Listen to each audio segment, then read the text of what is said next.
All right. Let's get this going. Hey, everybody. How are you doing? You know what? While we're here, why don't we hit that? Hi, everyone. My name is Luke Thomas. Welcome. This is the official UFC 295 Morning Combat Post-Fight Show, Reaction Show, Result Show, whatever you'd like to call it. That's what we're going to do here this evening. Going to be a fun time. Going to join you for the next hour or so. We have a lot to get to. So, first order of business. You see this little graphic right here. Yes, you do that. Hit the subscription thing. I mean, it doesn't cost you anything. It's free. Just hit it. It would help us a lot if you so do that. Thank you so much for those who already have. Thanks to everyone who is watching us. Thanks to everyone who will be listening to this on the podcast platforms, which, of course, this will be up on tonight before the morning anyway. The producers are watching, so that should be good. Let's see what the producers have to say. Any kind of feedback? Everything looks good, I think. Yep. All right, so we're going to get to results here from UFC 295. It just finished in New York City, and we're going to be getting to everything. So if you don't want spoilers, now's the time to go. We got a lot of stuff to get to. All finishes on that main card, which I guess is already a bit of a spoiler, but all finishes on that main card, if you can believe it. All right, without further ado, let's get this party started, shall we?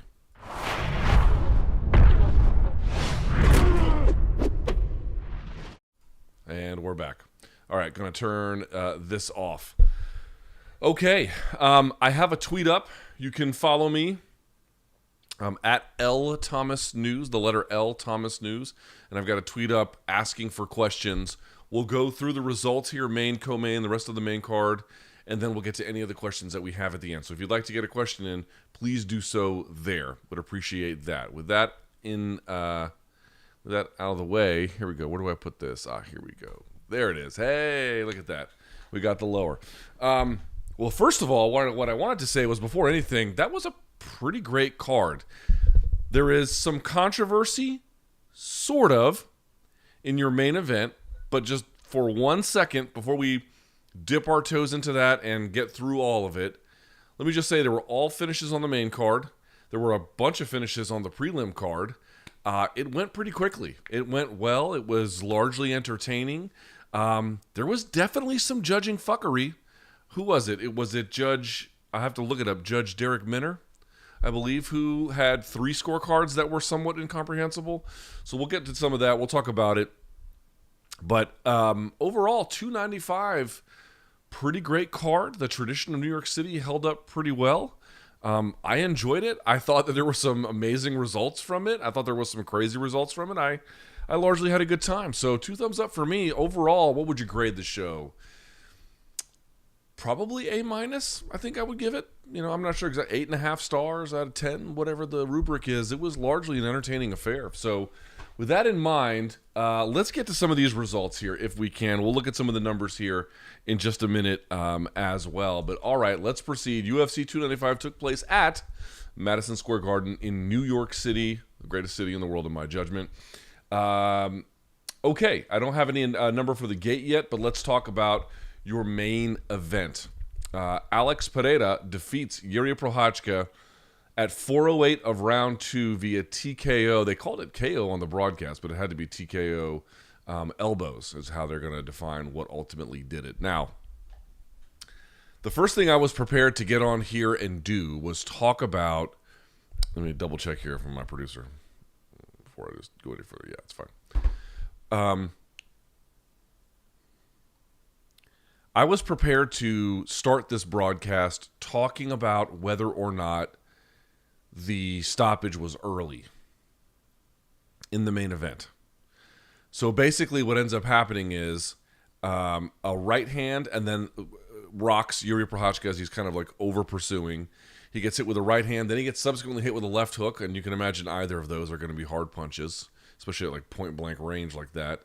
And if you look at the actual final moments, Jiri is almost kind of square to him, so he's just, he's taking the shots full on.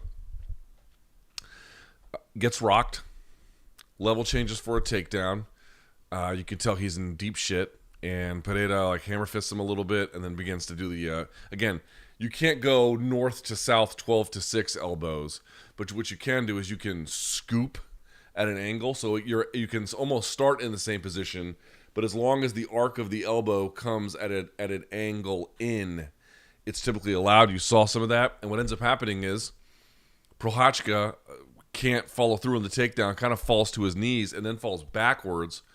Pereira moves into mount. And as he moves into mount, and I don't think he punched much from there. I think before he could really get anything off, referee Mark Goddard intervened and called the fight there. Now, what you'll notice is when he intervenes, you will see Prochazka kind of not exactly come to, because it's hard to tell if he ever goes out. I mean, there's no denying Prochazka was really badly hurt.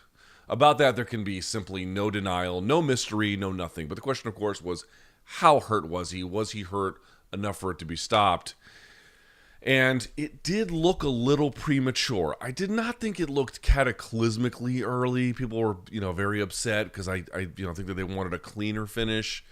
I know there's been some questions of late about Mark Goddard being a little bit too quick with the trigger. I know Merab Dvalishvili has been kind of adamant about that for some time, and others as well. But here's the catch.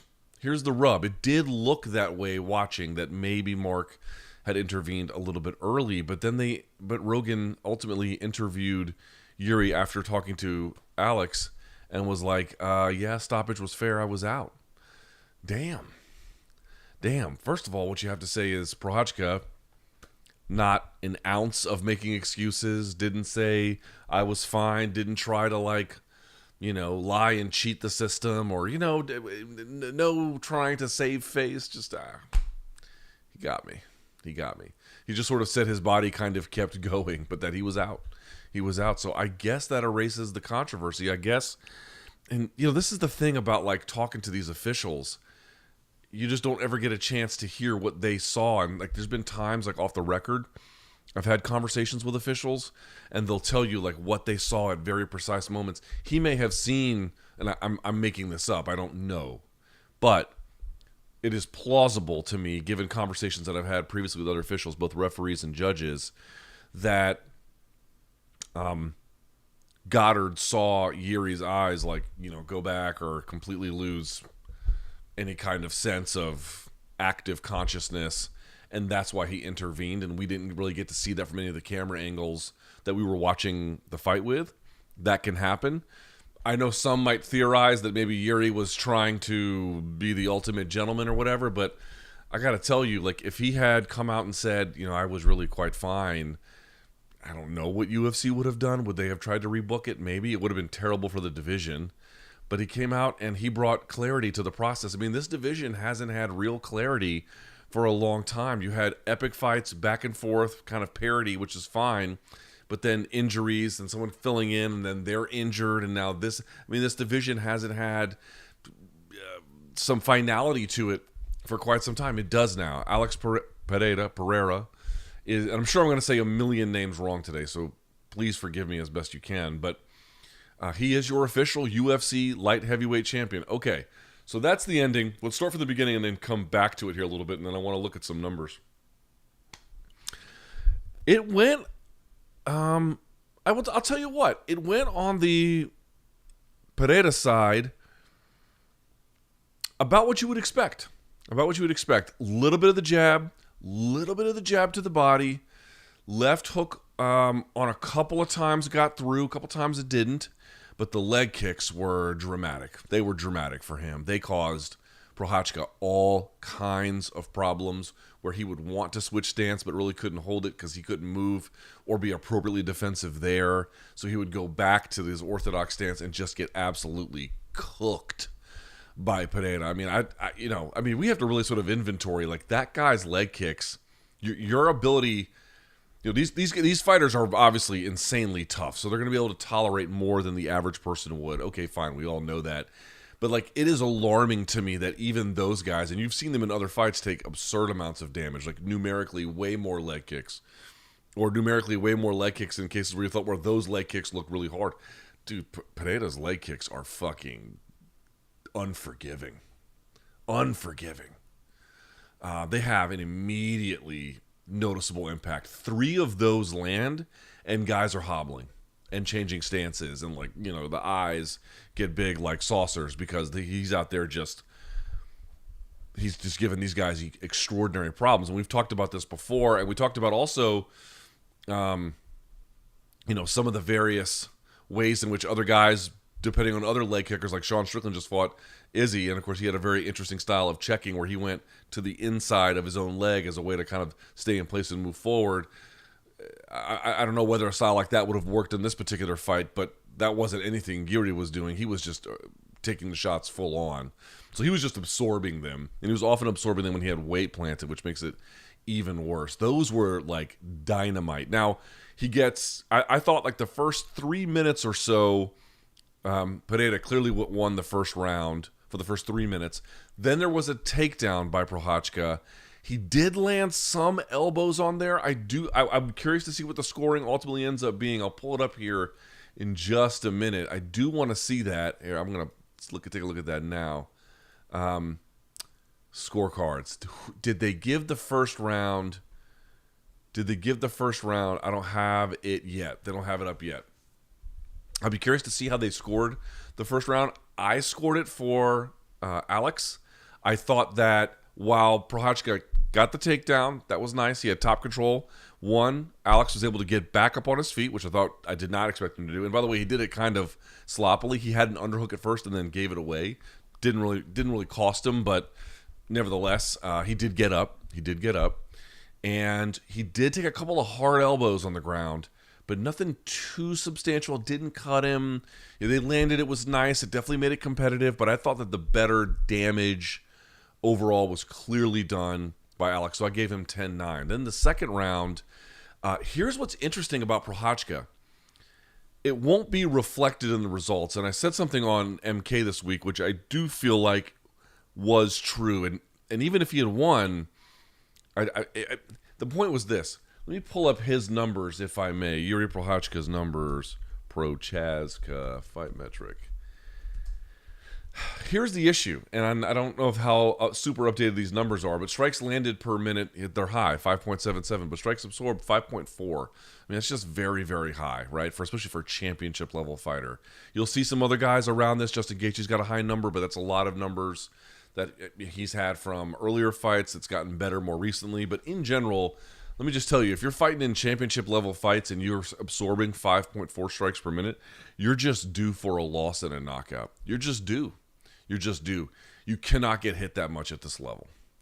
You just can't. And everyone's like, oh, what's light heavyweight? Doesn't matter. You cannot take nearly 6 strikes a minute at the championship level in the Ultimate Fighting Championship and then expect to win consistently and hold your title. Now, he had one up until this point, but he was due. And whether it was this one, it was going to be the next one. He was due without changing his style. However, I do think it is worth saying that Prochazka looked in many ways a lot better here. Now, what I mean by that is he was taking damage in the first round, as we indicated, but he did make a smart adjustment in going to the ground.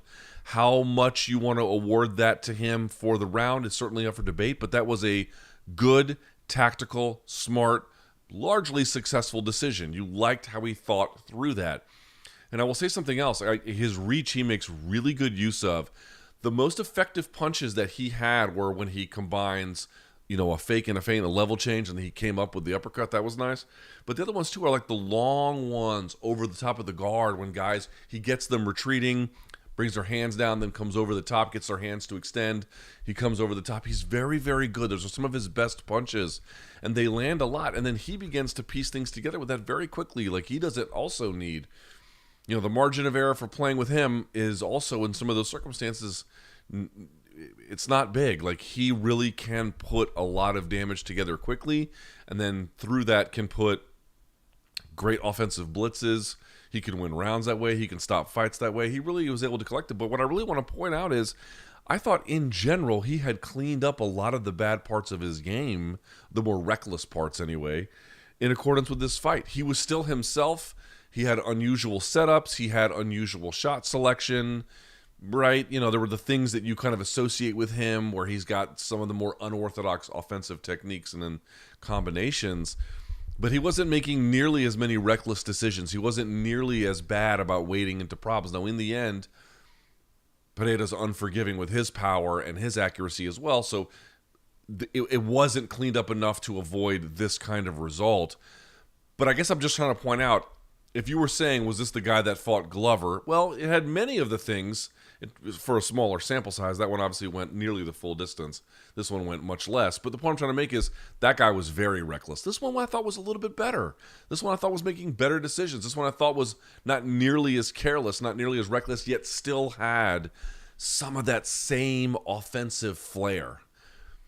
Again, he didn't get the result he wanted to that would kind of speak to that development, but I think it'd be very disingenuous to look at this result and say that we're just not seeing adequate progress. This was a tough fight. He'd been off for a long time. It was a title contest. We're going to get to the history now of what this all means for this fucking scary-ass Brazilian. But I do want to give Prochazka credit. In the end, squaring up against him, over-pursuing really did cost him. So this is what I mean about not fully cleaning it up. But I thought we saw up until that point a lot of things better from him that I appreciated, that I think I should say will serve him well if he continues to build on this and then can really just get more active, and compete on a more regular schedule, which obviously he has not really been able to, given everything he's done. All right, let's take a look at some of these numbers here. This is going to be kind of interesting. Numerically, not a huge difference. 30 strikes landed for Prochazka, 38 landing for Pereira. They're going to credit Pereira with one knockdown, which that sounds about right. They're going to credit Prochazka with the one takedown from the first round. He had 2 minutes and 45 seconds of control time, but some of that is just pressing him into the fence. He was not on top for 2:45. Should be clear about that. I want to look at the targeting. Yeah, interesting. Pereira targeting the leg 31%, the body 13%. It was not huge. The head 55%. I'm going to go back to Pereira's. Let's see. Let me look at his last couple of fights. For the Blachowicz fight, what was his targeting there? His targeting was the head 37%, body 32%, leg 30%. So he went much more to the leg, much less to the body, and he was standing further away in general. So I think part of that distance narrowed the scope of what kind of available weapons he would have. And by the way, it was working. So if it's working, why would you even change it, right?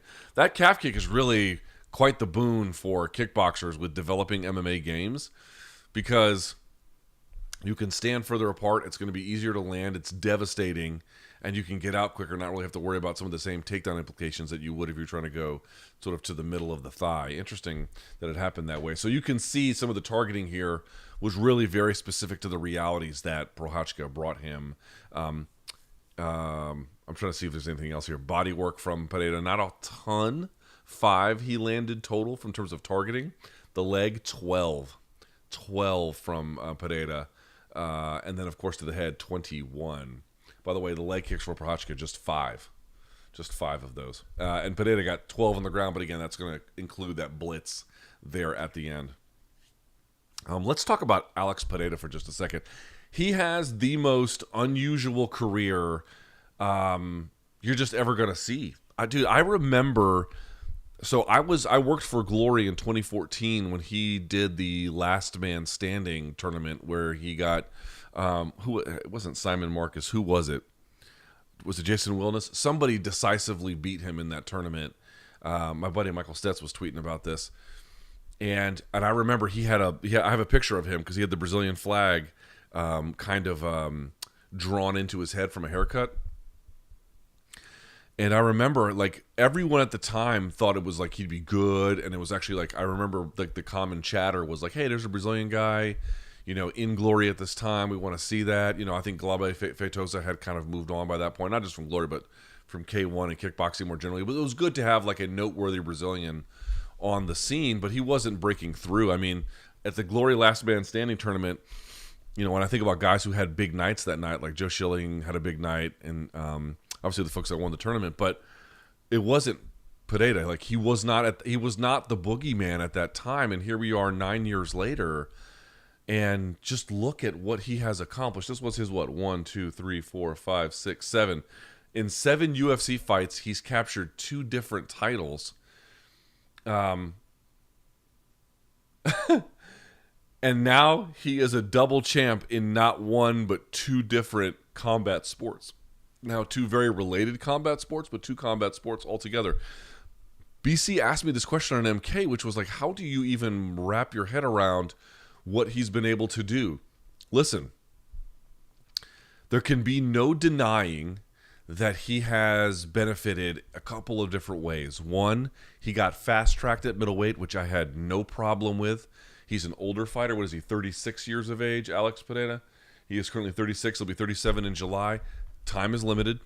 Now, I know he's got more because he's at light heavyweight now, but nevertheless, his time at the top is going to be limited. And so they wanted to make use of it while they could. And I think that I don't in any way think the UFC made a regrettable or otherwise silly decision. I don't think that they did. I think that's the smart call that they made.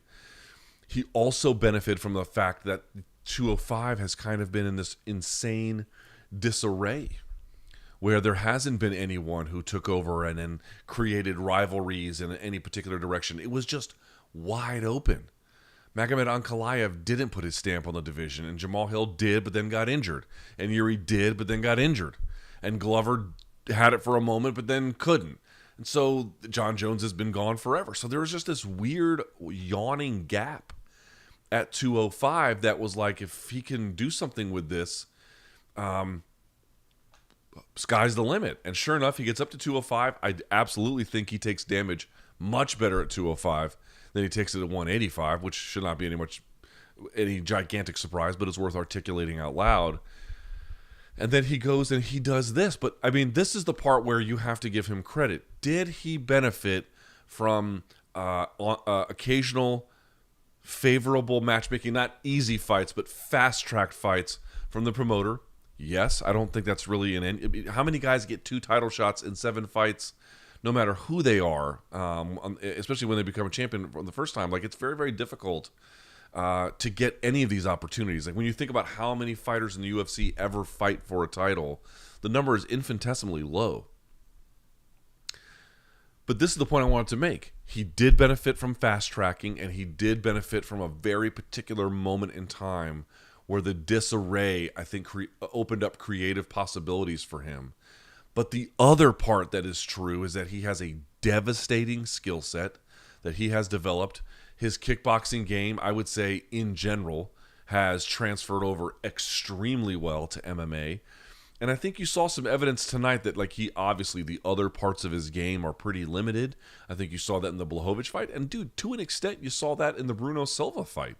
Bruno Silva, didn't, like, put it on him or anything, but kind of showed you that there were ways in which, particularly in wrestling exchanges along the fence in that particular contest, where he was just very, very, very green. For a guy that green to be a 2-weight world champion in 2 combat sports, and the point I wanted to make here was he has developed his game quickly enough where even learning on the fly past the age of 35 at this point, fighting for the championship level, he's got a really serviceable game. Like I mean, I realize it's quite obvious because he's winning 2 titles in 2 weight classes, but I'm just saying the ability for him, the speed with which he has shown competency in this regard is also pretty fucking remarkable.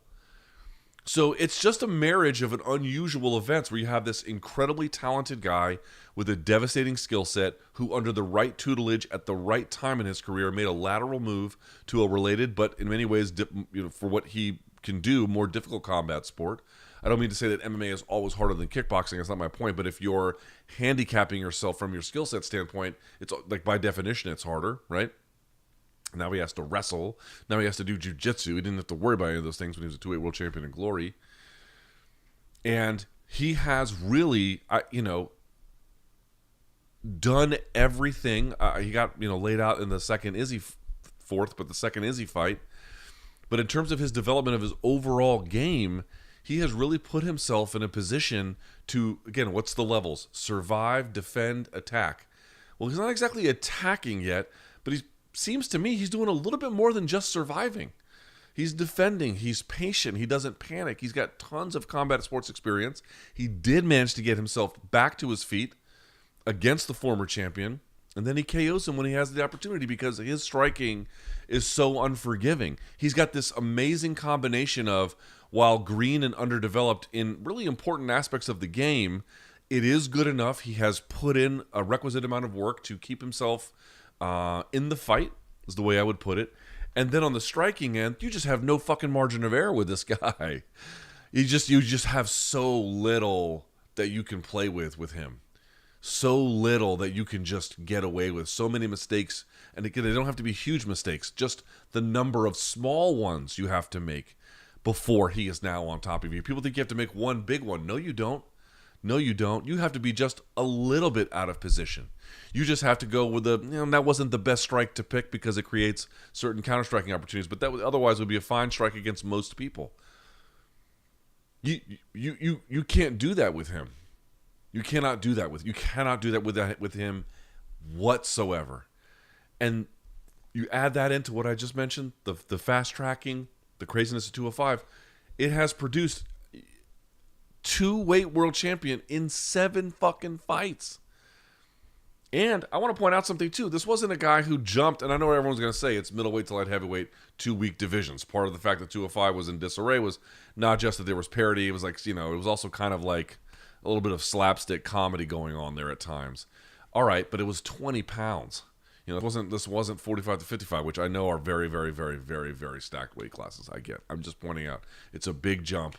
There's big guys at 205. There are guys at 205 who can go on to heavyweight. You even wonder about Pereira, like what he could do at this point from that. He's a remarkable guy who took advantage of a remarkable opening, and I can tell you affirmatively, when he was starting to make a name for himself, no one picked him to be this guy. There was nobody in 2014 at the Glory Last Man Standing tournament in Los Angeles who looked around and went like, okay, that guy's going to be a 2-weight division champion in the UFC. Like, he's got it. Not a soul on fucking planet Earth thought that. None. The fact that he has brought himself to this position is absolutely bonkers. When you can say that you're a 2-weight world champion in any major combat sports organization, dude, you're a certifiable bad motherfucker. To be able to say it in Glory and the UFC is just, dude, they better start making Halloween masks out of this dude's non-smile. Because I would, like, well, look, what are you going to go as a Halloween next year? That motherfucker. That guy. He walked into the arena tonight, like, Jiri came in with, like, people keep calling him like a samurai. I'm like, more like a David Carradine samurai or like a Bruce Lee samurai. But okay, I mean, neither of them, because Bruce Lee's Chinese and samurais are Japanese. But I'm like, all right, we're just going to call the white guy the samurai. Fine, it's cool, no problem. But then, and they've been doing it forever. But then Pereira walks in tonight, like when they show like everyone arriving at the arena. Dude, he looked like a mafia hitman who was coming to like off a guy in the back, and could not have been less bothered by the difficulty and otherwise moral implications of this task. Like, he looked like he was perfectly suited to be the guy to go blow your brains out in the green room and then, hail an Uber and meet someone downtown for drinks. I mean, that's the kind of look that dude had tonight. He's a very, very, very unusual person. He has arrived and in unusual circumstances. That is also true. The story of it's just, how would you get to 2 weight division championships in 7 fights? Some shit has to go right around you. But you also have to be an incredible special architect to be a 2-weight champion in 2 premier combat sports organizations in 2 different sports. It'll be a long time before you see somebody else do something like that. Who else? Just like ask yourself now, who else is that guy? You could even imagine someone, or who's that lady? You could imagine someone being like, oh, well, maybe Rico Verhoeven could do well in, MMA, or maybe if he boxed Francis, who knows? I don't know. You're just saying crazy things. But you could imagine him transferring his skills over to another combat sport and doing reasonably well. But we're not talking about 2 weights in 2 organizations. Who is the guy? Because remember, in 2014, no one was saying this about Alex Pereira. Not a soul on planet Earth. Probably not even him. So let me just ask you today, look around. Who's that guy? Who's the guy you can look at right now and be like, that guy is going to be that? Maybe they will emerge. It sort of shows you how hard these things can be to identify, even among people who end up doing really spectacular things. But you can just see, you're looking around. There's no obvious candidate, right? There's nobody like pegged. Like Bo Nickel is an interesting guy, but he hasn't even won one title in one weight class, and he has NCAA titles, but he didn't have any major on the international level, super major freestyle titles. Like it is extremely, extremely, extremely, extremely unusual what he has found himself in, what he has carved for himself, and what he has done. Super known. Let me think about this. Of all the two-weight world champions, he has one of the more stronger, his A game is incredibly superb, and there's a big drop-off to his B or C game. But I think the drop-off it might be the biggest with him of anybody else who's a two-weight world champion, like Penn, St. Pierre, Couture, Connor, Henry, Amanda. I'm sure I'm leaving somebody out or whatever. Who's drop from their A to their B game of a two-weight UFC world champion is bigger than his? Not many. Oh, well, Couture's wrestling to his striking. Not really. Couture's striking was, dude, he was very serviceable. Even in the Tim Sylvia fight, which was mostly wrestling and then back control, even in the Gabriel Gonzaga fight, it was still pretty serviceable. It was like real good at the end there. I know he got knocked out by Chuck Liddell a couple times, but he retired and came back and blah, blah, blah. Anyway, it would still be Alex Pereira.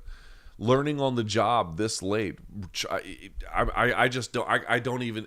Every time you think you understand the rules of combat sports and like what is possible and what can be achieved on what timelines by what kind of athletic profile, if you had told me in 2014, knowing that we're still in an era where wrestling is dominating and guys can really use top control to win fights, if you had told me that in 9 years it's going to be a very underdeveloped kickboxer whose ground game is certainly improved and serviceable, very serviceable, but not a whole lot more than that. If you had told me that guy's going to be a two-weight world champion in 9, it would be impossible to comprehend. The combat sports universe continuously finds ways to amaze you, both in ways good and bad. But this one I would certainly consider to be good. This is a guy of humble beginnings, humble means, humble origins, has absolutely worked on his game, achieved everything he possibly could in another sport, put everything he had in going to the next one, and found some fortuitous circumstances, and look where he arrived. Truly, truly remarkable. Let me see if we got the judging scoring card here on this one. Have they updated it yet? No, they've not updated it. Or did they? No, they haven't updated it yet. I'd be curious to see what that first round was like. I don't know what that... I cannot wait to see how they scored that first round. But in any case... I don't see anything else on the stat line here. He did say he wanted another fight with Izzy at 205. Will they do that? I don't know. Jamal Hill was doing the crowning thing. I don't know how... I mean, his injury was, I think, fairly severe. It's going to take some time to come back from that. I did say, and I maintain, Jamal Hill should be the first in line for a title shot upon his readiness. Now, if he's not ready in time, then we got to keep things moving. But if not, it should be him. Would you be down for Izzy and Alex 5/3, 3 in MMA, 5 overall? Would you be down for that at 205 in MMA? Let me think about that. Would I be down for that? I guess I would be. I don't... Again, we have business to attend to. They have to redo the Johnny Walker and Ankalaev fight. We'll see what happens with Jamal Hill. I guess I would be down for that. But I noticed I couldn't tell if it was because of the translation or if the crowd just wasn't interested. The crowd seemed to check out on that. Maybe it wasn't delivered in a way where they could, more easily understand it, but they did seem to kind of check out on it. So I guess we'll see. I guess we'll see what Dana White says at the post-fight press conference. I guess we'll see about all these things. Let me pull up my notes here. So, yeah.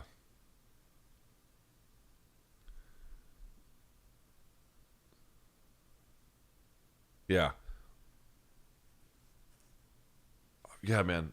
Like, there's Triple C, right? And that was an Olympic gold medal, and then 2 weight...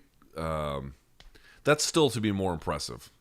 Winning an Olympic medal is still more impressive to me than becoming... An Olympic medal in freestyle wrestling is still to be more impressive. And folks are like, we're trying to understand this argument. The reason why it's more impressive is because worldwide, the participatory rate in wrestling, freestyle wrestling, is like vastly higher than what it would be for kickboxing. And then you have state-sponsored programs with internationally organized tournaments at every level, graduated. So you've got state forces selecting for the premier athletes they can find, and certainly some of these other places. And this incredibly grueling process where there's tons of money put into it in terms of talent identification, talent selection. There's a very systematized international order. You have this vast participatory rate. It's like extremely difficult to get to where Henry Cejudo did with that. Nevertheless, dude, 2 weight division, 4 belts in 2 sports in the way that he did is a very unusual and dramatically it's a very interesting and laudable combat sports achievement. I don't know exactly where it would rank all time, but it has to be one of the more unique ones and frankly special ones. We should say that, special ones that you'll ever see. All right, I will come back to it. But let's take a look at that co-main event. I'm dying to talk about this co-main event too, because the main event was interesting, but the co-main to me is this is the one I was looking forward to most on the card. And the odds were very close because no one quite knew what to expect, which I thought was fair. Cards on the table. I didn't really know who was going to win. For MK's okay bet, I picked Aspinall for even we had to pick an underdog. I probably should have just stayed away from it since no one really knew. But I thought, if they're going to make Sergei an underdog, he's a heavy puncher, and he did land a good one. Fuck it, why not? But it didn't go that way. Nevertheless, for the first time, I believe, in UFC history, England has 2 simultaneous UFC champions. I am fairly certain that's never happened before. I could be wrong. I could be not thinking about something, but I don't believe so. I believe this is the first time the UK has ever had 2 champions at the same time. And look at who they are, dude. Leon Edwards and Tom Aspinall. And I know what some of these fuckos are going to say. They're going to say it's an interim title. By the way, just to get to the results, Tom Aspinall defeats Sergei Pavlovich at 109 of round number 1 via KO. I know what some folks are going to say. Oh, it's the interim title. Listen, I wish Francis was back in UFC and we could make all these fights, or to bare minimum, we could do co-promotion with Francis and we could make all these fights, but that's just not the reality. So he's not really part of this conversation, at least as it relates to the Ultimate Fighting Championship. Now, of course, there is the big fight looming out there between Jon Jones and Stipe Miocic. I would be very surprised if the winner of that fights Tom Aspinall, or more likely the winner of whoever Tom Aspinall fights next. Because I have to tell you, I don't know what the UFC is going to do, and I don't know what Tom Aspinall wants, but the idea that he might defend again before Jon is ready, I don't think to me is in any way outrageous. The timing on it seems like it might work, especially if they have plans in second quarter of going back to the UK, which they might, since that's a burgeoning market. And hello, let me state it one more time. I believe this is the first time in UFC history you have 2 English champs at the same time, Leon Edwards and Tom Aspinall. And I also would say this: we don't know the answer to this question until they all fight. And we may never get the answer to this question by the way in which this all goes. But I don't think it's impossible, or I'm not going to say not difficult, because it's difficult. If you secretly believe, I'll put it this way, if you secretly believe that Tom Aspinall is the best heavyweight in the UFC, I don't think that's crazy. If you still think it's Jon Jones, I also don't think that's crazy. And there's really no way to resolve this until we see them fight. But I don't know how you look. I don't know how you look at a fight like this and don't think that that's clearly the next generation of heavyweight, at least for this current moment, and that he has unique heavyweight gifts that just a lot of heavyweights don't. Right? First of all, he did get hit, I think, with a big left hook, and he took it, and he was on his bicycle the whole time, and he does kind of pull back straight a little bit at times. There's things for him to clean up as well. However, composure. And this was the other one that I knew this would be true, but watching it in real time, I did not fully appreciate it. The foot speed. It's not just good footwork, but the foot speed of a guy like Tom Aspinall allows him to not just move more, but set angles, really get in and out of range nimbly. And he admitted he had difficulty finding his distance, but boy, fucking did he ever. So he's moving side to side, partly to stay out of trouble, partly to pull Pavlovich into position. And he does, and then he fires 2 1-2s. The first one kind of rocks him a little bit, and then he fires another one. And, dude, the hand speed is like lightning. And he's, even though he's far away and he's leading with the jab, that cross comes like a train down the tracks, just like a bullet train going through an empty station. Just shocking levels of speed for a heavyweight. Pavlovich was flat-footed. Actually was kind of, I think he might have caught him on the half beat, if I have to go back and look at it. Nevertheless, caught him, let's just put it this way, unprepared positionally. The speed of the guy's lateral movement combined with the speed of his blitz and the hand speed, it was way too much for Sergei Pavlovich to handle. Now, it's not to say that Pavlovich performed poorly or something like that. As I mentioned, he does a lot of things where he can take a punch and, he'll throw from the waist and whatnot. Jack Slack was kind of making fun of him for it, and, I understand that. You didn't see much of that. You actually saw him when he starts out kind of being hands high, a little bit around this area, right? You'll kind of see him, he doesn't quite drop them and then begin to slug. And he had his hands high when it happened, but he kind of got pulled into position, boom. And then Aspinall goes vertical on him, and that was all she wrote from there. Dude, ridiculous.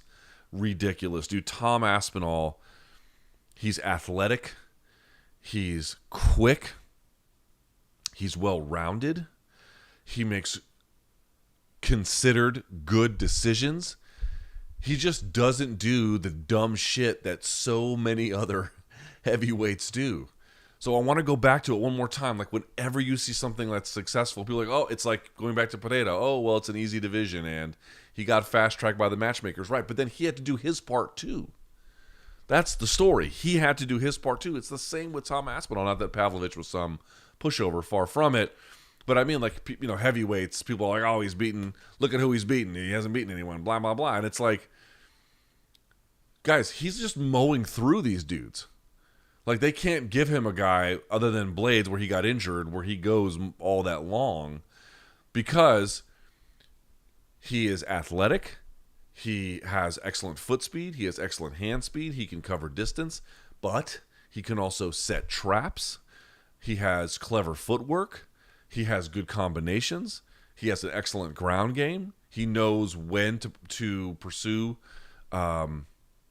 certain forms of calculated risk in I think better, smarter, winning ways. Like, so whatever you think you're getting with him in terms of like the rest of the crop, like who's he going up against, and we'll see how he goes up if he has the fight gone or something like that. But he's not just winning because he's athletic, he's marrying that with good training, with good decision making. So he's using his athletic gifts in a more technically applied strategic manner. I mean, this is why he is winning. It's the combination of the two. Does he have athletic advantages? Yes. Yes, he does. He absolutely does. No question about it. He's a great athlete. But you add in the other components. And I tweeted this out earlier. Let me see if I can find it here.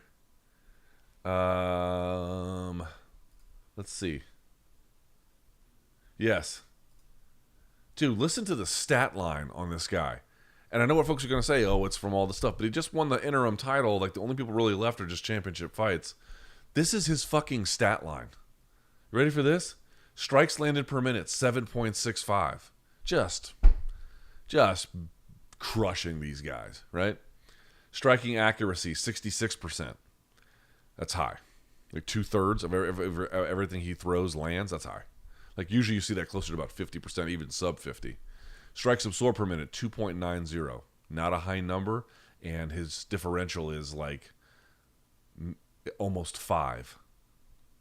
Insane. Striking defense, 65%. Again, that's usually around 50. That's also high. Takedowns per 15 minutes, 3.7. He's good for more than one a round as a heavyweight. Takedown accuracy, 100%. Takedown defense, 100%. I'm not making that up. That's his fucking stat line. And then submission average, 1.9. And I know what you might say. Oh, he hasn't been really tested in the wrestling department. Yeah, dude, because he keeps knocking these guys the fuck out. Yeah, that's why. Because they can't do shit to him. That's why. It's ridiculous what he is I think, not only capable of, but what he has done to this point. Let me pull up his numbers here, if I may, because holy shit, that was wonderful. Hold on just a second here. Right here. Yeah, Pavlovich landed one significant strike. That was the one that rattled him. Other than that, he didn't do shit. He got knocked down. There was a knockdown that they credited with Aspinall. He scored 10 significant strikes. No real control time or rounds. Let's look at the targeting. Pavlovich, 100% to the head. 100% to the head. The one he threw landed to the head. Tom Aspinall, 70% to the head, 30% to the leg kicks. I thought the leg kicks were nice. It didn't ultimately need him a whole lot in the end, but they were nice. They were landing. They were enabling him to cut corners and get to certain angles. They were nice. They were nice. But it's the speed. The speed combined with the ability to pull Pavlovich in. So Pavlovich now is kind of following that lateral movement, settle, get him to move into the line, bang, bang, and then it was all she wrote, man. Incredible what he's up against. I don't know what they're going to do next. I don't know if they're going to make the Cyril Gane fight. I don't know exactly how that's going to play out. Let me pull up the rankings, if I may. Here we go. Rankings. So at heavyweight, who the hell else could it be? They've got Pavlovich. He just lost. Miocic, now we know the story. Gane is the number one contender. Aspinall's at 4. Blades is at 5. I guess you could do Blades versus Gane, and the winner of that gets Aspinall or something. I don't really know how that would go. And then Volkov sitting at 6. Yeah, we're not going to get that. Almeida, folks about to say, what about Jelton Almeida?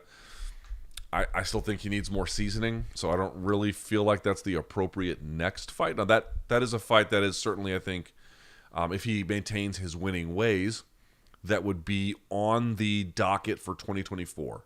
I do think that is fair. I just don't think it's the immediately good next one. But, sometimes you get these fights, right, where the odds are very, very close, and then they end up being just complete and total blowouts.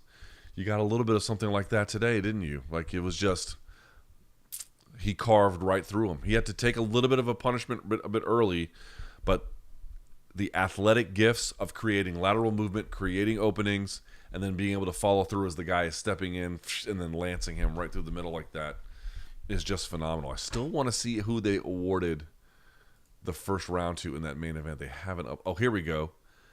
Derek clearly gave it to Prochazka. All 3 gave it to Prochazka. That's surprising. Maybe it shouldn't be surprising.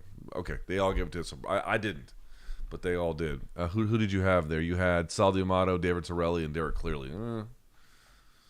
Not my favorites. Okay, doesn't matter. Getting back to the co-main. So let's sort of figure this out here. Pavlovich, I don't think this is in any way it's not a great win. It's not a great loss.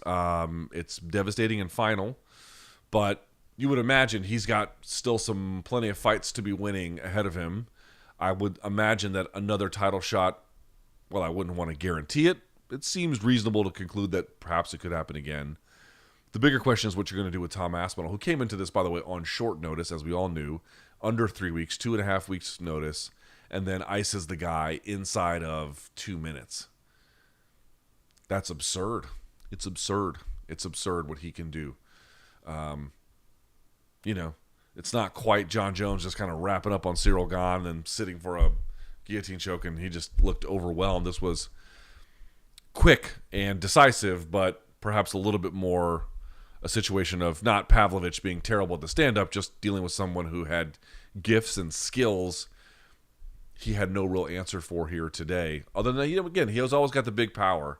But this is the difference too, right? Like I had said earlier in the week where Pavlovich was kind of like the second coming of Ngannou, and that's not quite right. Now, obviously, he has huge power, but Ngannou has off-button power. Like it touches you once, anywhere, and it's real bad. That's not quite the same for Sergei. Sergei can rock you. He can certainly do serious damage and then follow up very quickly, like it's extremely dangerous. But it's not the dim mock, one hitter quitter, same kind of power as Francis. Even on that level, Francis is something of a complete and total freak. So he did get one of those through, but that was truly about it. He had to take one big shot, and he got through. Dude, Tom Aspinall, man, it's such a boon for the heavyweight division that he's there. How old is Tom as we sit here today? Tom Aspinall currently sits at 30 years. I mean, he hasn't even gotten close to his prime yet. I think that we could end up getting a situation where he's very easily the best heavyweight in the UFC. I don't know whether that will come from fighting John Jones or not. I suspect it probably will not. But the maturation, I want to say this too, man, the maturation of the English market, it was so weird to me that we had like multiple, I mean, it was a wonderful thing. Please don't misunderstand me. But I was a little surprised that we had multiple Mexican champions at the same time before we had multiple UK champs. Don't get me wrong, it's a wonderful thing that we do, or that, at least that we did anyway, earlier in the year. That was great. But the thing that I was thinking about was, I mean, I remember, do you guys remember like these English pioneers, like, he has a German name, but like Mark Weir or Ian the Machine Freeman? Like Ian Freeman beating Frank Mir was a big deal. It was a big deal. And like, you thought, okay, there was this, it was a little bit behind what the American scene was in the early 2000s. But, you know, you thought, okay, here comes Michael Bisping, and he was on the show with Ross Poynton, and we know all those stories. There's Dan Hardy and Paul Sass and a million other guys that came out of that generation. You thought, okay, we're going to get maybe a couple or a few champions by this point. And it just hasn't quite materialized in the way that you would thought. We kind of thought maybe Darren Till was going to be that guy. Didn't pan out that way. You just thought that the UK market didn't have the same head start that at the time the US or Japan or Brazil had, where they had established champions through multiple weight classes. But you thought they were next, right? USA and Canada to an extent was kind of part of that conversation, and Brazil and Japan. These are the three major powerhouses. UK was behind that, but like there was, you know, for sure Mexico was not on par with UK in 2007 or 8. Like, no, not at all. And now look where we are. Obviously, it's been a wonderful thing to see Mexico grow. But like, you know, where have been some of these other UK standouts? Well, finally we got the maturation of Leon Edwards to put on the performances that he's been putting on in the last two Kamaru Usman fights. And here's Tom Aspinall absolutely bulldozing these guys. Bulldozing. Listen to these results from Tom Aspinall if you're unfamiliar with it. And I know he's got 2 losses on his record, but like where he's at now. He stopped Jake Collier in round 1. Stopped Alan Boudreaux in round 1. Stopped Arlovsky in round 2. Stopped Sergei Spivak in round 1. Stopped Volkov in round 1. The Blades fight he lost in 15 seconds from injury. Comes back and beats Marcin Tybura in round 1. Pavlovich in round 1. Dude, they can't find a guy to take him to the 3rd round. And Pavlovich has these 1-round fights in his resume as well, win or lose, but it's all from big power and, you know, good striking accuracy, that kind of a thing. With Tom, it's like the Volkov, I'm just going to take you down and then submit you with a armbar from half guard. It's just it's a depth of skill. It's understanding his physical body. It's understanding what works for him against any particular kind of opponent. It's just a real keen awareness of the winning ingredients that are necessary to really take himself where he wants to go. And they can't find a guy to really stand up to him. This was the interim title fight, and Pavlovich lasted 1 minute and 8 seconds, 1 minute and 9 seconds. Very, very special guy, and a really wonderful thing, and I mean this sincerely, wonderful thing that we now have multiple British champions at the same time. You can put the asterisks on him if you want. It's an interim one, dude. That's, as far as I'm concerned, that's the heavyweight champion. Like, I'm not going to get into it. I recognize that John is the full-on champion. I understand that. And unless they fight, there's no way to adjudicate the question. But at 30 years of age, it's hard to look at a guy like this in his run at heavyweight and be like, oh, this doesn't portend like a long run of championship success. That's exactly what it portends. Of course, you know, best laid plans of mice and men. But everything about this guy's development screams longevity, it screams ability, it screams scaling championship runs. It just sort of tells you like what kind of athletes are available to us at the UK, what kind of development programs these gyms are now really beginning to put together, what is truly possible. This is a real big win for the British people tonight, I think. This is a big win for the British MMA scene. And this has been a moment that has been a really long time coming for England, for the UK, to be able to have this kind of command of the game where two of your standouts can command UFC titles simultaneously. That's not an easy feat. Not many countries can claim to have done that, but you can now add them to the list. And I would have thought it would have happened sooner. I thought it would have happened sooner, but better late than never. And to happen with two representatives of the game like that, two guys who are not major shit talkers, two guys who don't, in general, they don't go out and cause trouble. They fight tough fucking guys. They put on the results that you want to see. Certainly now, I think this more modern version of Leon Edwards is very true. Leon's obviously had some boring fights along the way, but more recently he's been really, I think, thrilling to watch is the way I would put it. What a moment! What a moment for the folks in the United Kingdom. Congratulations! This has been a day I've been wondering when it was going to happen. Here we are. And if folks want to give it, I'm going to wait until there's no interim next to his name, you can do that shit. As far as I'm concerned, we have reached the threshold. I just don't know what to make of what John Jones and Stipe are doing. Like, I'm not advocating for stripping them, but having this fucking complete segued, siloed off relationship where we're just going to fight each other and then in all likelihood hand back the titles, and I'm supposed to look at that as oh, that's clearly the best guy when all he fought was an overmatched god on the ground. I mean, it doesn't tell you that he would crumble under Tom Aspinall, but it doesn't clearly tell you he would wipe the floor with him either. So, this idea that, oh, you can just run away and say that John is far and away the best heavyweight in the UFC. He certainly could be. I cannot say. But I would not say that we have enough evidence to affirmatively conclude he would, you could not put Tom Aspinall in that conversation. I think you definitely could. Tom Aspinall is the realization of the UK's dreams. Not all of them, but in a big piece of that puzzle is what he is providing. And a big heavyweight star like him, having the support of the Tyson Fury and Big John Fury, and I suspect many people back home. I don't know what kind of star he'll be in the UK. I leave that to them. I guess we'll see. But it looks like he's got the ingredients to be a very, very special talent as he really begins to move into his prime. And what they'll do next with him, I don't really know. That part remains to be seen, but an interesting turn of affairs there. Let's get to some of these other results here if I can.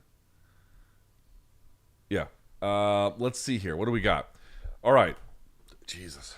What do you want to say about this one? Ay. All right. Let's talk about that Mackenzie Dern and Jessica Andrade fight, right? Let's talk about that. Give me just 1 second here. Yeah. Okay.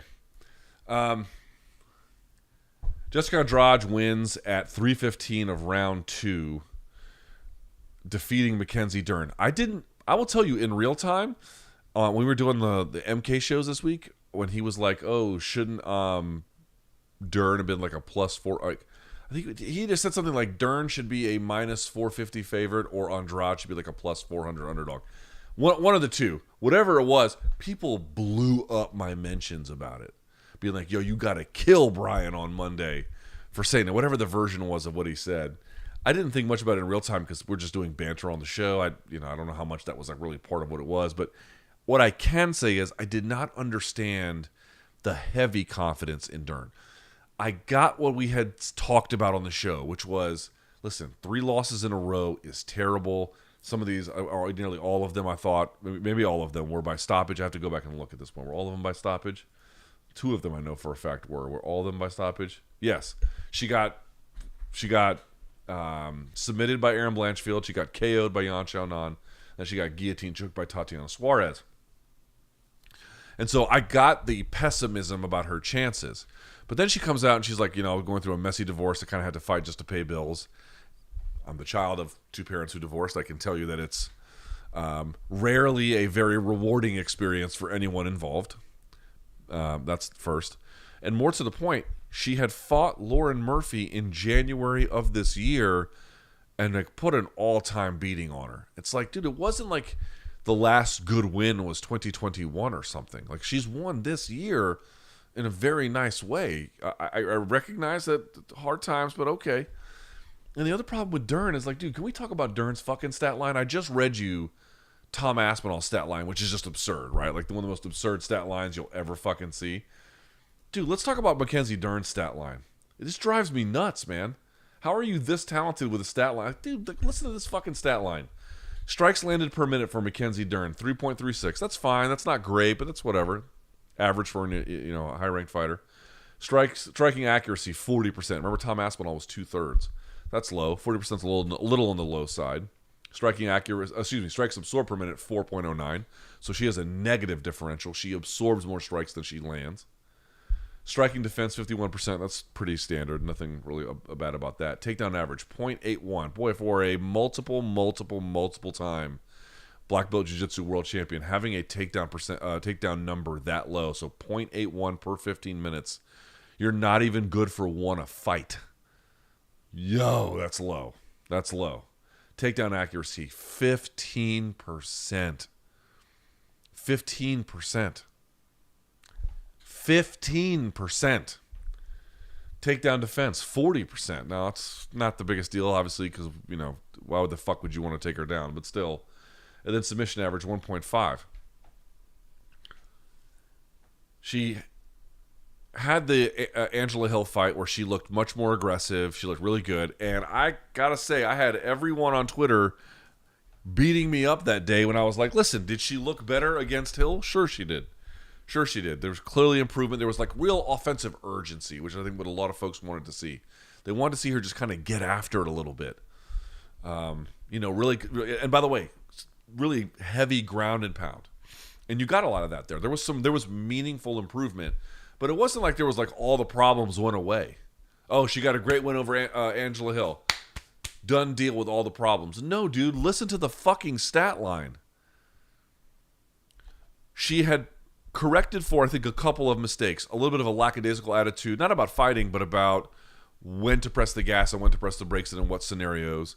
And then in particular, there was a bit of a ground and pound issue she really had to solve. I did a whole video on it where she was balancing on her head and kind of punching someone underneath her in these like totally mechanically disadvantageous positions where you just are never going to get anything done. Like you need to flatten them, you need to grab their wrist, right? You need to anchor yourself to them and then anchor them to the ground and then, and then really begin to unload on them, right? And she wasn't doing that, but you got a little bit more of that in the Angela Hill fight. But here's my point I'm trying to make. It's like, dude, do I think she's got great takedowns now? Especially against a strong as shit Jessica Andrade? No. And Jessica Andrade can fucking thump, if nothing else. She can thump. And you've got a Dern who is aggressive, and she did have some linear punches, which did have some success. The jab was really kind of going for her there at times. That's fine, but doesn't know how to exit the pocket. Like, look at how she was getting caught. You had Andrade, as Dern is moving into her, just kind of taking an angle and then bop, bop, and then catching her. Just letting her go past, just like that. Letting her walk in, taking an angle, and then just destroying her for it. She doesn't know how to, doesn't know how to get into the thing and then roll out and exit or however she wants to do it. She just kind of keeps going and loses her balance, doesn't know where to be, doesn't know what the particular assignment is, and she got crushed for it. She got crushed for it. This is what I can't understand about. This is what is so frustrating about Mackenzie Dern's development. You have somebody who has, once you get to the mat, more than enough ability to finish anyone in that division. Like, not that she would finish everyone in that division, but does she have the skill to finish basically everyone in that division if it was once she got to an advantageous position on the ground? You would think that was certainly a possibility. But she doesn't have the capacity to get the fight there. That's one big problem.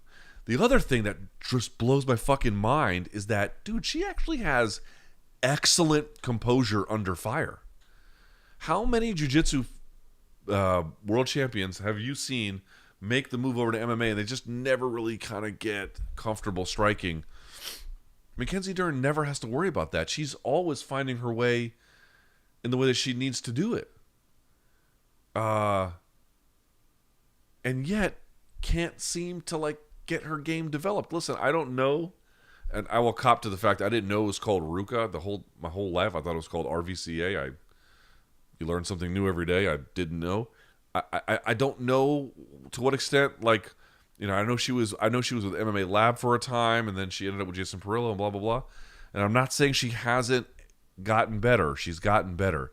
But, dude, how many fights are we into the UFC? 1, 2, 3, 4, 5, 6, 7, 8, 9, 10, 11, 12. We're 12 fights into the UFC. This was one where she potentially could have gotten a title shot from it just based on name alone. I know it only have been 2 wins in a row, but still. And the lack of development of her game to me is baffling.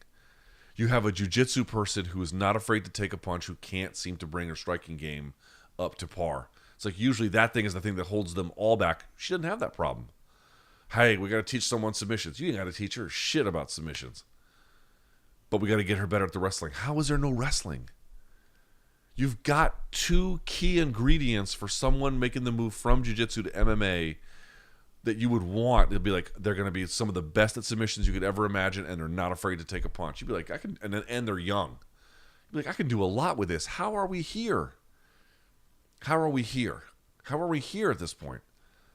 Her development has not gone well.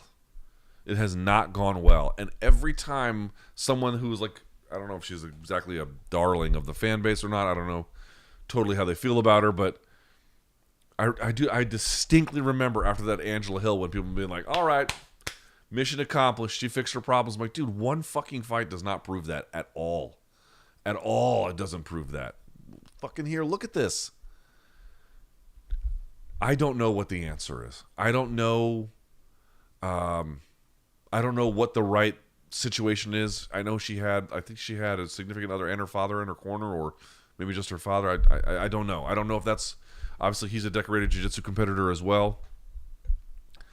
I don't know what team she needs to go to. I don't know what training environment. I don't know what kind of familial separation would be good for her. These are decisions I couldn't possibly make or weigh in on.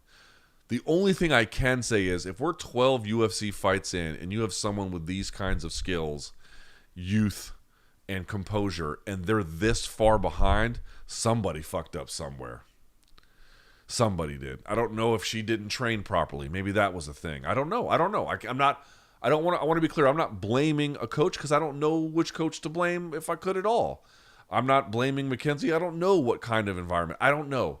I don't know what the very specific things are that have gone wrong.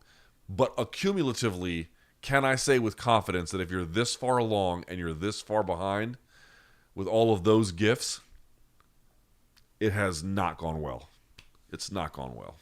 It should not be this way. It just absolutely shouldn't be this way. She should not be taking another fight against a very high-ranked fighter next. No chance.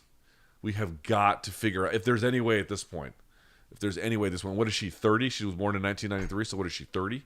Yeah, a little bit. Yeah, she's 30 years old. There's still some time. There's not much time left for her prime, but there's time. Even with all of this shit, there's still time.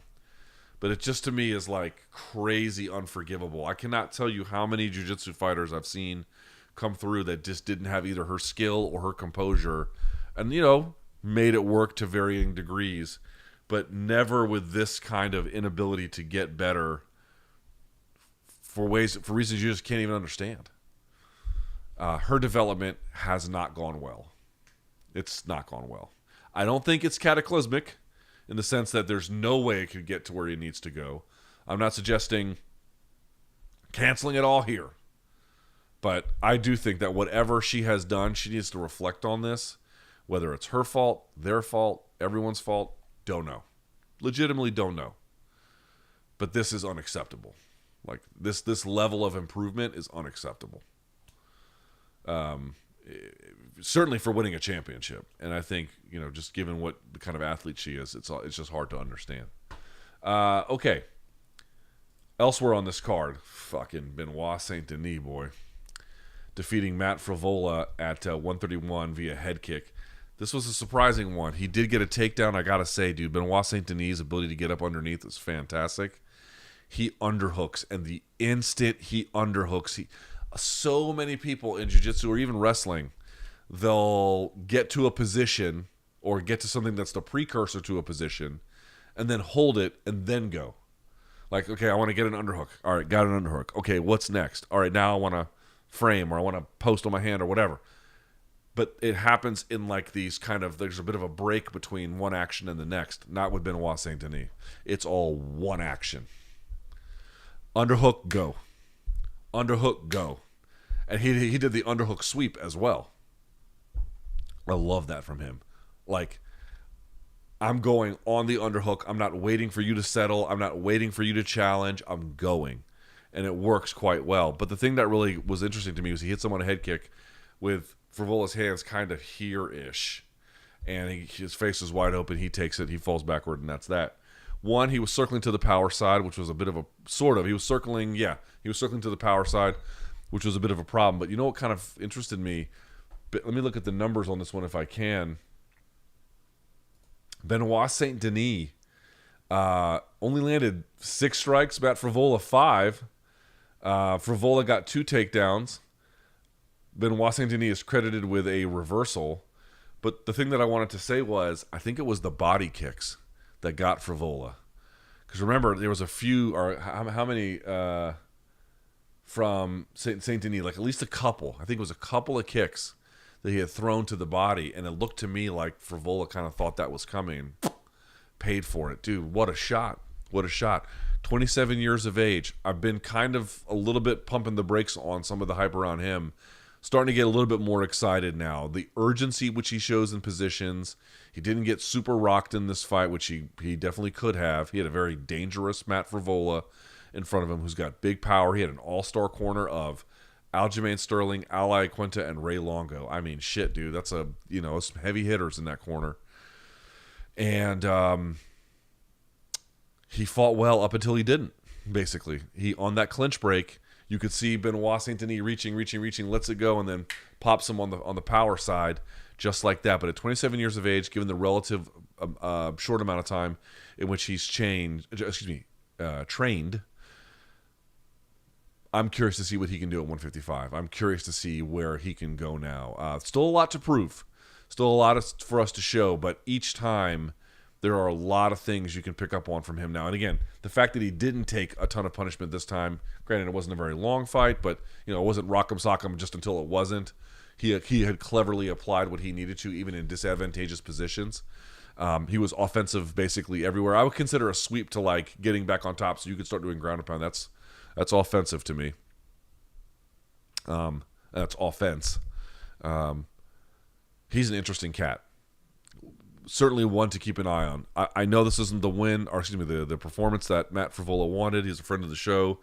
I certainly hope he's okay. I think he is. They showed great sportsmanship. And I want to say something too. I could do without having to see, Tucker Carlson and Kid Rock looked like he hadn't showered. Kid Rock looked like he hadn't showered since the last time BC hadn't showered. And, Donald Trump, I could go with that. That's just personal opinion. I'm not trying to proselytize, just my personal opinion. I could go without seeing them on a broadcast or basically ever. But I will say this about what UFC did. If you're a veteran, you might understand this. If you're not, I don't know if you will or if you'll really appreciate this. Not every time, but so many times when you see veteran stories told, military veterans, when you see their stories told in the media and even in hype packages by MMA promotions, it's always a story of like sadness and despair. Yes, of course, hey, thank you for your service and whatnot. But like, think of like Marvel Comics, for example, like the Punisher.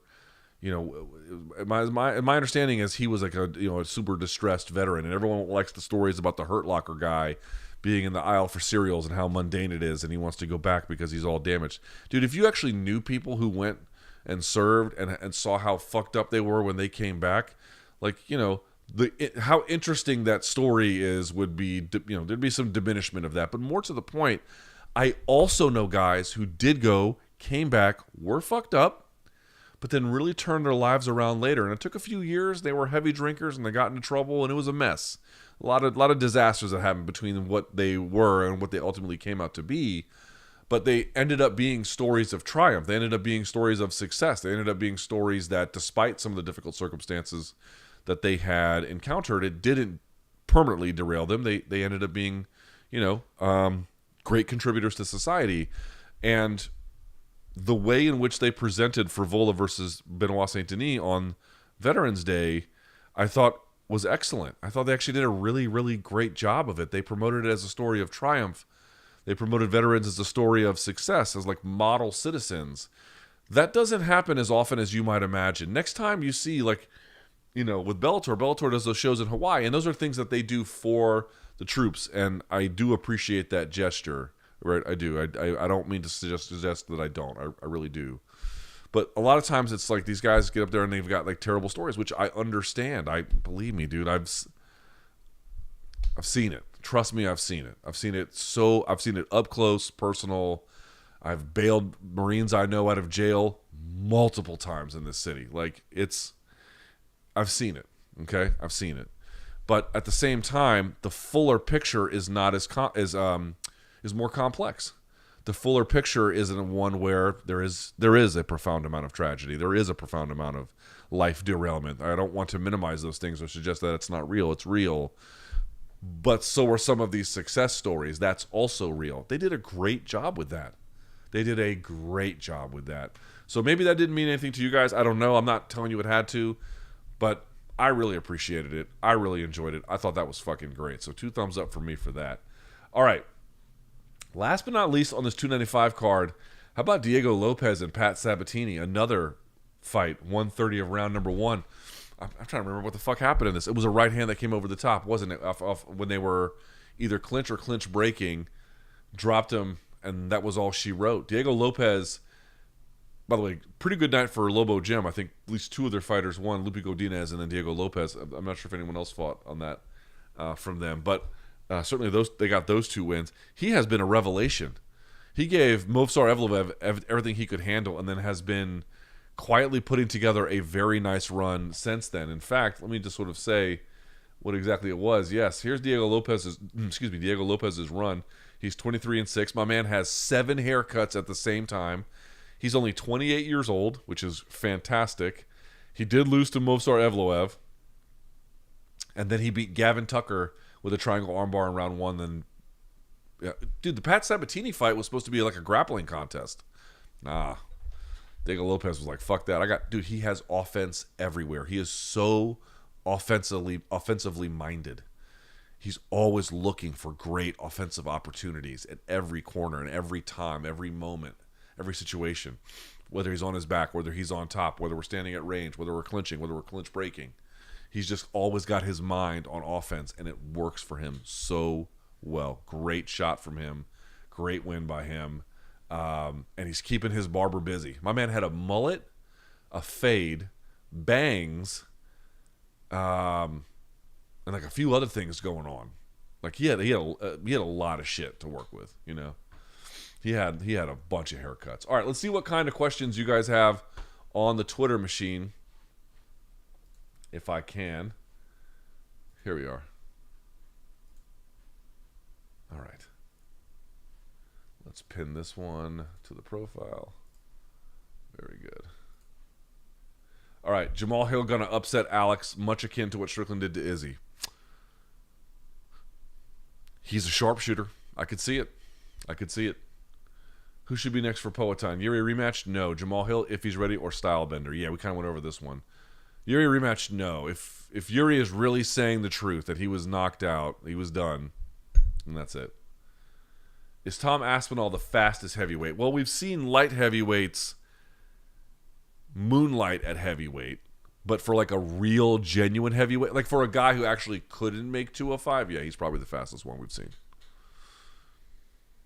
Did you see a noticeable decline in Mackenzie Dern's stand-up? With all of her obvious deficiencies, can she right the ship? Yeah, we've been over this one. The thing about it is this, guys. Everyone's like, oh, she needs to work on her striking. Well, yeah, obviously. But I got to tell you, like, how the fuck does she not have a reliable go-to takedown at this point? You know what I mean? Like, how does she not have a reliable double or sweep single or body lock trips? Or because body lock trips could go right into body lock passing. Like the two, especially Nogi, work really, really well. Like, it's a real thing. I don't know. I really don't know the answer because, dude, if she could just get her takedowns to work and build off some of the ground and pound improvement that we had seen previously, you know, again, Islam, I think, has much better striking than Khabib, but Khabib did not have, like, amazing striking. He had serviceable striking. Serviceable to good or something like that. We can get there. Let's get the other part of the game up to speed first.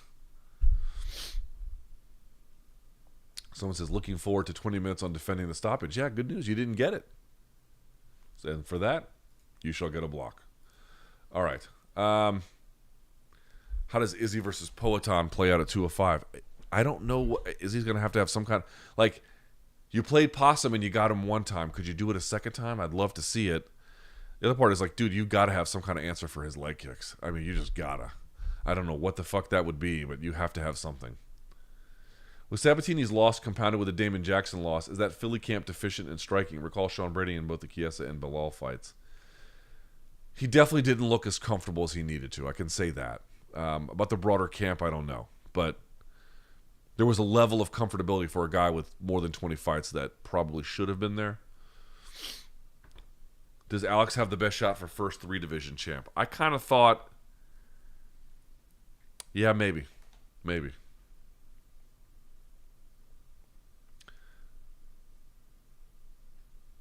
Poatan is obviously the best leg kicker in UFC. The terrifying thing, this person writes, is that he never turns his hips over to the kick. Yeah, that's right. How devastating would they be if he did? Well, he'd be giving up certain things about his positioning and how his feet are planted. So they might be better, but he might be giving up something in terms of maneuverability or setup that he doesn't give up now. Why did Ruka close? I don't know. I don't know what the story is there. How do you grade Poatan's ground defense? I thought it was okay. He got the underhook and then still kind of stayed on his back. And you notice things begin to change once he planted the hand. Once he did that, that really got the process started. So, like, it's not great. It's not great, but it's not terrible either. It's not great. It's not great.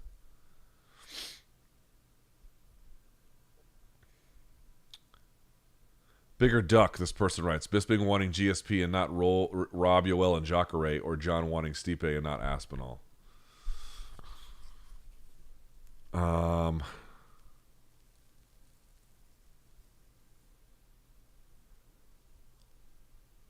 Bisping was so much... Oh, they're both pretty old.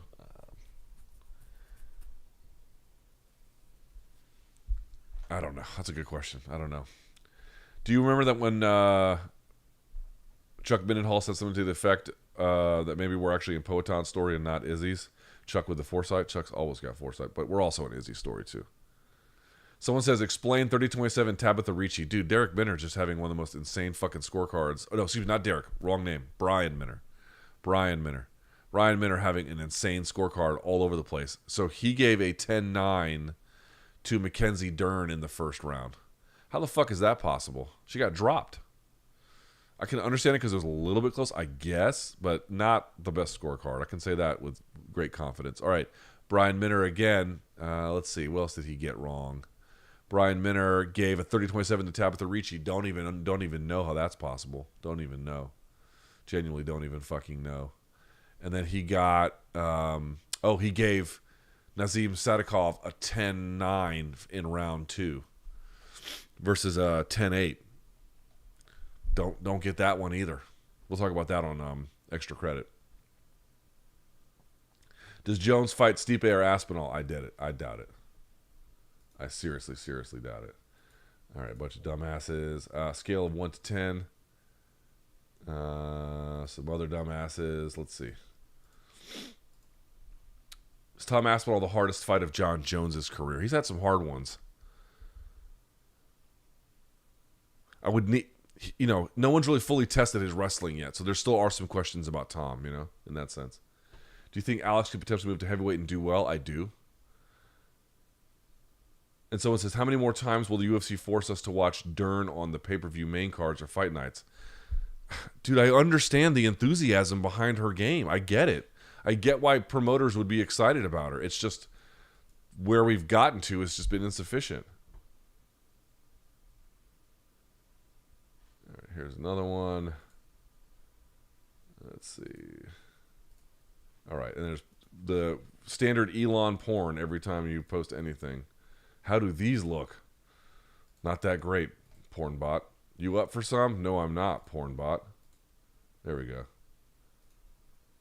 All right, let's see. Let's see. Let's see. And we get rid of this idiot. Okay, very good. That has been the card. That has been the card, everyone. I don't know what else to say. We'll do more for extra credit for tomorrow. That'll be up tomorrow. I appreciate you guys watching. One more time, we'll take this one off, and then we'll put this one. Oh, what am I doing? I didn't mean to do that. Sorry. Hold on. We'll take that off. There we go. And we'll put the subscribe on. So you can subscribe. Thank you guys so much for watching. I greatly appreciate it. Thank you very much. You can send feedback, lukethomasnews@gmail.com. Yeah, thank you guys so much for watching.